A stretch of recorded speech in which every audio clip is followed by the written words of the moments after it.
कश्मीर में 10 साल बाद बजा विधानसभा चुनाव का बिगुल।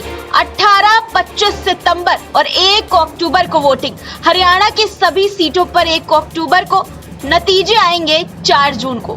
दोस्तों, चुनाव आयोग ने शुक्रवार 16 अगस्त को जम्मू कश्मीर और हरियाणा के विधानसभा चुनावों का ऐलान कर दिया। जम्मू कश्मीर में 3 फेज 18 सितंबर, 25 सितंबर और 1 अक्टूबर को वोट डाले जाएंगे। हरियाणा में 1 फेज 1 अक्टूबर को मतदान होगा। दोनों राज्यों में नतीजे 4 अक्टूबर को आएंगे। आपको बता दें दोस्तों कि केंद्र शासित प्रदेश बनाए जाने के बाद जम्मू कश्मीर में पहली बार विधानसभा चुनाव होने जा रहे हैं। राज्य की 90 विधानसभा सीटों पर मतदान के लिए चुनाव आयोग ने चुनाव तारीखों का ऐलान किया है। सुरक्षा के लिहाज से संवेदनशील केंद्र शासित प्रदेश में विधानसभा चुनाव 3 चरणों में कराए जाएंगे। पहले फेज में 24 सीटों पर, दूसरे फेज में 26 सीटों पर और तीसरे फेज में 40 सीटों पर मतदान होना है। दोस्तों, जम्मू और कश्मीर में 2014 के बाद ये पहला विधानसभा चुनाव होगा। 2014 में सूबे की 87 विधानसभा सीटों के लिए वोट डाले गए थे। तब पीपुल्स डेमोक्रेटिक पार्टी 28 सीटें जीतकर सबसे बड़ी पार्टी बनकर उभरी थी। वहीं बीजेपी को 25 सीटों पर जीत मिली थी। नेशनल कॉन्फ्रेंस ने 15 और कांग्रेस ने 12 सीटें जीती थी। चुनाव नतीजों में कोई भी दल बहुमत के लिए तब जरूरी 44 सीटों के जादुई आंकड़े तक नहीं पहुंच सका था। चुनाव नतीजों के ऐलान के बाद पहले और दूसरे नंबर पर रही पार्टी पीडीपी और बीजेपी ने गठबंधन कर सरकार मुफ्ती मोहम्मद सईद की अगुवाई में बनाई थी। मुफ्ती मोहम्मद सईद के निधन के बाद उनकी बेटी महबूबा मुफ्ती ने सरकार की कमान संभाली, लेकिन दोनों दलों का साथ अधिक लंबा नहीं चल सका था। 2018 के अंत तक आते आते दोनों दलों की राहें अलग हो गई और तब विशेष दर्जे के साथ पूर्ण राज्य रहे जम्मू कश्मीर में राज्यपाल शासन लगाना पड़ा था। सियासी दलों को मध्यावधि चुनाव की उम्मीद थी, लेकिन ऐसा हुआ नहीं। पहले परिसीमन के लिए चुनाव टला और फिर अनुच्छेद 370 हटाए जाने, केंद्र शासित प्रदेश बनाए जाने के कारण चुनाव नहीं हो सके। सुप्रीम कोर्ट ने अभी पिछले ही साल चुनाव आयोग को निर्देश दिए थे कि जम्मू कश्मीर में सितंबर महीने तक चुनाव संपन्न कराए जाएं। दोस्तों, जम्मू कश्मीर राज्य पुनर्गठन और परिसीमन के बाद होने जा रहे पहले चुनाव 2014 के मुकाबले काफी अहम होंगे। जम्मू कश्मीर में पहले 87 सीटों के लिए चुनाव होने थे। जम्मू में 37, कश्मीर में 46, लद्दाख में 4 सीटें थी। परिसीमन के बाद अब जम्मू में 43, कश्मीर में 47 विधानसभा सीटें हो गई हैं। लद्दाख के अलग होने पर जम्मू रीजन से संबा, कठुआ, राजौरी, किश्तवाड़ा, डोडा और उधमपुर में 1-1 विधानसभा सीट बढ़ गई हैं। कश्मीर के कुपवाड़ा में भी 1 सीट बढ़ी है।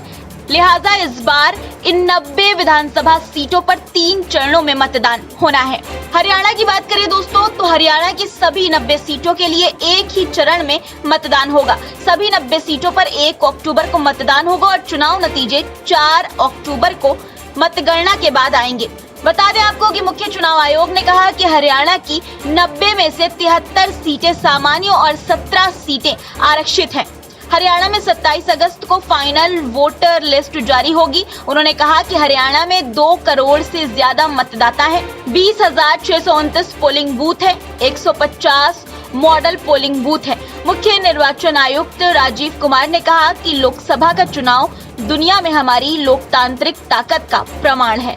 आपको बता दें दोस्तों कि उम्मीद थी कि महाराष्ट्र के चुनाव का भी आज ऐलान होगा, लेकिन ऐसा नहीं हुआ। महाराष्ट्र में हरियाणा के साथ चुनाव क्यों नहीं हुआ?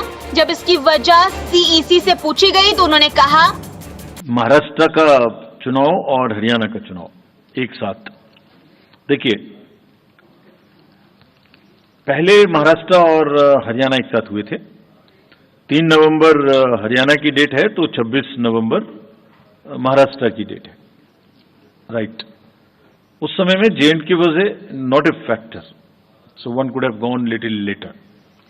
This time there are 4 elections in this year and 5th election just immediately after this, that is to start with J&K, Haryana, Maharashtra, Jharkhand and Delhi.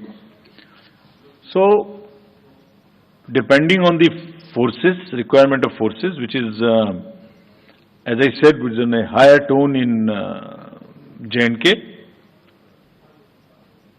हमने दो चुनाव को एक साथ करने का निर्णय लिया, और फिर ऐसा नहीं कर सकते कि जब JNK अनाउंस करें और JNK चल रहा हो तो उसके बीच में दूसरा अनाउंस करें। और साथ ही साथ और भी बहुत सारे फैक्टर्स हैं।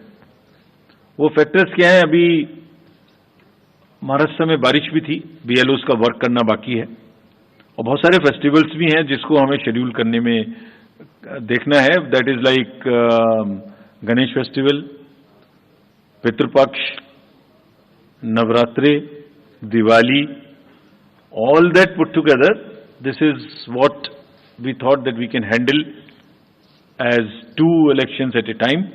So therefore we decided to go this. And in any case, it is within 6 months of the schedule of the term of the assembly which is ending. Haryana के साथ महाराष्ट्र में चुनाव क्यों नहीं हो रहे हैं? जब ये पूछा गया तो CEC ने कहा कि जम्मू कश्मीर में चुनाव का ऐलान हुआ है, इसलिए महाराष्ट्र को लेकर अभी चुनाव कराने का फैसला नहीं लिया गया है। चुनाव कराने से पहले कई चीजें देखी जाती हैं। सिक्योरिटी फोर्सेस जम्मू कश्मीर और हरियाणा में तैनात रहेंगी। फिर कई त्योहार भी इसी दौरान आने वाले हैं।